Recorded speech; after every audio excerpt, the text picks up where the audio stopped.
Hari ini 19 November 2024 balik dengan pembahasan XAUUSD. Seperti biasa kita cek Saxo untuk dailynya. Ini menarik ya teman-teman. Kenapa saya bilang menarik? Karena harapan kita kemarin, kalau misalnya teman-teman ingat dalam pembahasan, kita berharap pembentukan market structure yang oke. Salah satu konsep market structure yang oke itu adalah pembentukannya pergerakan yang memang sesuai dengan market structure tersebut. Bullish berarti low high, higher low, higher high, higher low, higher high. Kalau misalnya bearish berarti adalah high low, lower high, lower low, lower high, lower low. Ini harapan kita. Dan sekarang dia sudah bentuk high low, lower high, lower low, maka kita berharap dia pembentukan lower high. Jadi memang sudah as expected bahwa dia akan membentuk ya yang namanya lower high untuk next stop pembentukan lower low kembali. Jadi ini sudah ada nafasnya. Kita butuh pergerakan seperti ini. Sama ketika teman-teman lihat di sini. Jadi misalnya di sini up, kita butuh dia untuk drop dulu. Kenapa kita butuh dia untuk drop dulu? Sebagai perlanjutannya. Jadi kalau misalnya dia mau continuation for a bullish momentum, ini jauh lebih nyaman. Sama seperti drop. Ketika kita mau dia continuation for a bearish momentum, maka dia harus untuk melanjutkan penurunannya yang lebih signifikan, perlu adanya rebound juga yang signifikan. Begitu. Tadi good question, kapan dia akan balik all time high lagi? Ya tentu kalau misalnya pandangan saya simple, balik ke sini lagi teman-teman. Di manakah area ini? Ini di 2700. Jadi kalau sekarang itu naik ke 2000, ini 2622 berarti dia butuh 2700, di sini 2713 ya, almost hampir mau 900-an pips untuk bisa balik lagi ke all time high. Jadi dia balik masuk dalam movement ini lagi. Jadi pembentukannya lebih lebar sekarang. Sebelumnya kan tarikannya kecil di sana, sekarang tarikannya di sini. Nah, jadi tarikannya untuk lanjutan bullish momentum ya, sih. Jadi lumayan lama teman-teman ya. Kecuali ya dalam beberapa hari ini dia bisa naik 1000 pips, itu bakal beda lah. Apalagi dia berhasil untuk nge-capture this level. Sekarang kita ngomongin PDH, PDL. PDH-nya tentu sudah di sweep, ini habis Senin kemarin. PDL-nya nggak dimakan sama sekali. Di sini kalau teman-teman perhatikan ada area sebelumnya nih ya, this level yang belum di sweep-sweepan ini. Ini saya ambil paling atasnya ada di berapa? Tentu ini di 2627. Ya. Ya kan teman-teman ingat semalam saya share untuk setup trade plan over trade itu 2625 sampai 2627, sederhana. Dan bagi teman-teman yang mungkin sudah entry karena tadi dia 2625, happy profit ya buat kalian, running almost 30 pips.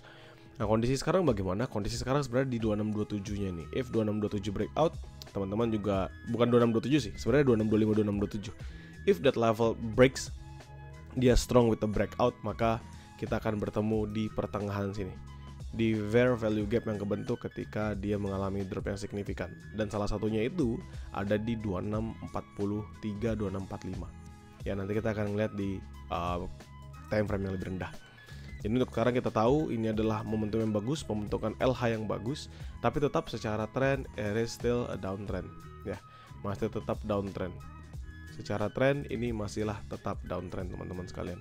Tidak ada perubahan sama sekali. Masihlah tetap ini sebuah downtrend yang kita bisa perhatikan. Begitu ya. Jadi manfaatkanlah sebatas mencari retracement sampai nanti memang adanya perubahan dalam market yang benar-benar signifikan. If none, maka kita tetap fokuskan diri sebagai seorang seller. Now kita balik ke Wanda, kita ngomong H4, kita ngeliatin naked chart.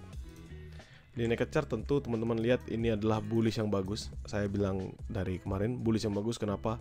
Karena always close with a candlestick, momentumnya hijau.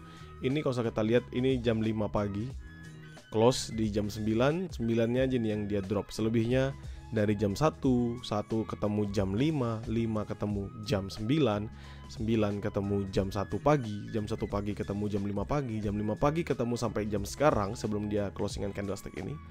Teman-teman bisa ngelihat selalu closingannya hijau dan dia retest di area yang sama teman-teman. Di sini on this level. Ini sama seperti area supply yang saya bilang ya, 2625 2627. Nah, oke, sekali lagi saya bilang happy fucking profit buat kalian semua yang sudah entry. Kita ngomongin H1. Sekarang kita bahas. See on this one. 2611 2609 teman-teman lihat dia up, tertahan, lanjut dia bullish. See? dia up tertahan, lanjut dia bullish, sehingga kalau misalnya kita patok on that position, ini bisa menjadi salah satu area yang menarik sebagai area buy nanti kalau misalnya dia ngehit kembali ke sana. 2611, 2609, patokannya sih 2611 nya aja. Oke. 2605, 2603 it's actually a good places yang bisa kita patok, tapi saya nggak akan masukkan dalam MapKing karena terlalu dekat ya, terlalu dekat.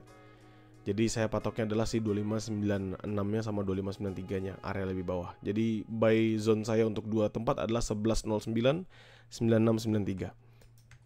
Lalu nanti area yang di sini ketika dia pertama kali berhasil bullish 2583.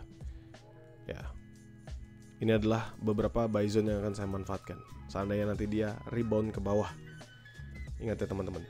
Namun retracement ke bawah. Namun kalau misalnya dia candlestick momentum, kan there's a big differences ya. Candlestick momentum yang drop signifikan seperti ini kan kita nggak lihat tuh teman-teman ya. Kalian nggak ada lihat sama sekali candlestick drop yang signifikan. Ini pun sekali aja dan nextnya dia masih ngehajar naik. Ini nggak ada. Tapi seandainya ini happening, terjadi, teman-teman bisa perhatikan berapa banyak zone yang dihajar, 1 dan 2. Maka next stop kita nunggu di 9693. Berarti ini sudah ada perlawanan dari seller. Pembentukan lower high-nya sudah selesai dan next stop-nya dia masih akan melanjutkan penurunan. Jadi kemungkinan besar ini semua di bawah bisa di sweep habis. Ya, untuk sejauh ini kita masih bisa manfaatkan area tersebut sebagai area kita mencari buy position. Jadi 1109, 9693 akan menjadi area buy position saya. 0503 ini mungkin nanti saya akan confirm di luar zona, yang tentunya saya share-nya kalau ini terjadi di siang hari, tentunya saya share-nya batas di grow count aja teman-teman sekalian. Untuk area sell di mana? Tentu sama, nggak ada perubahan, 2527 still the same. Selama 25-nya nggak breakout, teman-teman bisa manfaatkan area ini sebagai area sell kalian, 2527. Kenapa saya bilang ini masih bisa dimanfaatkan sebagai area sell? Karena sekalinya dia breakout, it's only bullish momentum for buying continuation. Jadi teman-teman kejar untuk buy ke 2643. Gitu. Jadi nunggu aja. Oh, ternyata dia close-nya di 25 atas, atau misalnya dia close di 26, dia close di 27 dan there's a big momentum, ada strong bullish-nya. Maka next targetnya dia ke 2643, 2645. Ini kalau saya buletin 2643 di sini sampai ke 2646 lah biar pas, biar ini ya. Nah, nggak apa-apa 2645 di sini. Ya, jadi big potential dia akan ke sana. Yang selalu ditanya, di manakah sell saya? Ya, itu adalah pertanyaan yang cukup bagus. Di manakah saya akan melakukan sell? Seandainya saya ambil dari swing high to swing low, ini saya akan tarik dari Fibo retracement. Ini swing high saya ambil dari sini, saya tarik sampai swing low paling bawah. Ya, 618 itu di 2644 sih. 2644. Jadi ini adalah area pertama saya akan sell. Ini kan setelah 2527 dia break, maka area selanjutnya saya akan sell di 2643, 2645. Ini yang area saya lanjutan untuk sell, dan nanti dekat di 786. Which is ini sebenarnya kalau kalian lihat dari kemarin area sell yang 73 dan ke atasnya tuh 7274 itu sebenarnya adalah area sell medium risk-nya saya. Ya. Area sell medium risk saya. Kalian bisa cek kalau misalnya yang publik, kalian bisa cek di trade plan OT, tapi kalau misalnya kalian di grow count ya sebenarnya it's the same thing seperti MapKing yang saya share. Jadi 7274 itu menjadi area sell saya lanjutan untuk sell medium risk-nya. Jadi sana dia ngehit ke sana itu sell medium risk. Begitu ya. Jadi untuk buy position memang jauh lebih banyak, dan ini lagi nunggu apakah berhasil break. Kalau misalnya nggak berhasil break on this level, tentu dia akan mengalami penurunan. Dan ini sudah menjadi area lower high yang cukup sebenarnya buat XAUUSD untuk melanjutkan penguatannya. Jadi misalnya kita tarik, supposedly akan membentuk seperti ini. Kalau kita ambil ini kan dia. Jadi supposedly akan seperti ini. Berharap, ini misalnya kita tarik dari below-nya, berharap dia drop signifikan untuk retest area-area yang lebih bawah. Ya. Jadi untuk sekarang apakah ini sudah momennya dia akan mengalami pembalikan? Menurut saya yes. Harapannya sederhana aja, jangan sampai 25-nya di break. Kenapa? Karena kalau 25-nya di break, harapan pembalikan tuh jauh di 70-an ini. Sell di sini pun hanya sebatas untuk sell bertahap aja, tapi nextnya dia masih akan bullish dan bullish. Tentu peningkatan ini terjadi bukan sebatas karena teknikal aja teman-teman ya. Memang kita butuh adanya penguatan, adanya teknikal yang strong dalam pembentukan market structure, tapi selain dari penguatan ini karena adanya teknikal, juga karena kembali menegangnya geopolitik ya. Kembali menegangnya dalam global, baik itu di Timur Tengah, baik itu di perang yang terjadi antara Rusia dan Ukraina. itu menjadi bermasalah lagi, sehingga wajar kalau misalnya ada penguatan kembali di gold itu sendiri. But now we are talking about the technicality. Jadi menurut saya kalau kita basically secara technical, we are talking about technical aja. Sekali lagi saya ulangin, buy position saya 11.09 untuk buy high risk as long as 11 yang nggak di breakout. 9693 selama 96 yang nggak di breakout, it's totally similar. Dengan untuk buy medium risknya jauh sih sebenarnya teman-teman. Saya buy medium risknya patokan paling bawahnya dia 4543. Ya, untuk yang di tengah-tengah ini ya cuman marking the zone aja.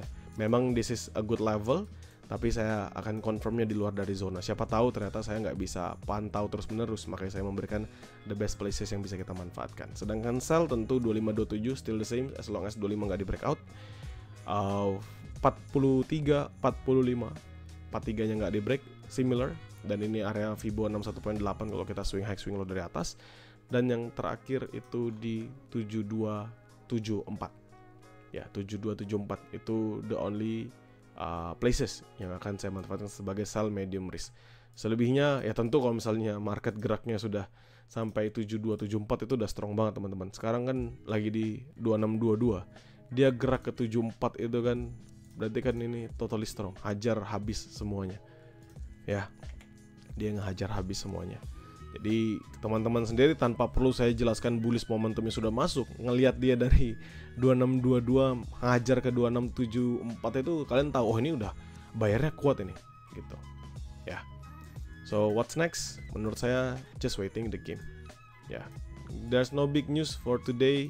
Mungkin baru masuknya next. Ini 19 November ada nanti cuma building permits dong. Jadi not necessary, it's unnecessary news actually. Ya memang bisa ngeliat banyak hal, tapi menurut saya lebih better ngeliat new home sales dibandingkan building permits. Untuk sekarang kita fokus dengan trade yang ada, semoga bisa mendulang profit. Bagi teman-teman yang menonton, jadikan mapping ini sebagai referensi, kalian nanti sesuaikan lagi dengan metode trade yang kalian jalankan. Begitu. Dan bagi teman-teman yang di Growcow, nothing to be worried about, karena saya pasti akan selalu share mappingannya di dalam grup ya, buat teman-teman kembali bisa melihatnya. Thank you.